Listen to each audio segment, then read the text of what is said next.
There is pretty broad agreement that we have to cut government spending, but there is serious disagreement about what and how much. But here's an idea that should be a no-brainer. Get rid of excess government buildings. And it turns out New Mexico has a lot of them.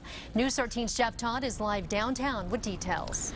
Yeah, New Mexico actually ranks 9th in the entire country in a new study released by the White House, with about 350 federal buildings being deemed excessive, and about half of those are in one place, Los Alamos. All governments tend to accumulate assets. They use them for a while, then priorities change. And with the release of a list of excess buildings by the White House, it's evident that's happened a lot here in New Mexico.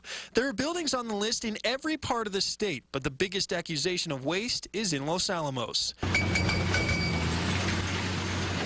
According to the White House's website, there are almost 200 buildings in and around Los Alamos National Labs that are designated as excess. But the lab told us today they've reduced 1 million square feet in recent years, like a few months ago when they tore down the administrative building, which was built in the 1950s.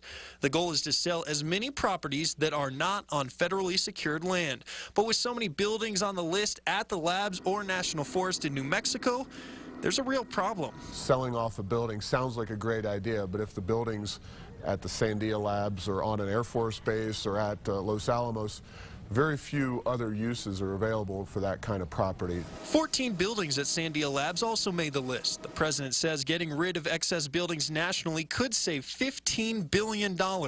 Guessing says it could also give the economy a boost. It's not just a $15 billion in savings, but if you put some of this land back into the tax rolls and private production, you boost the economy and create additional jobs. So now the president will send legislation to the Hill to try and get even more buildings freed from federal control.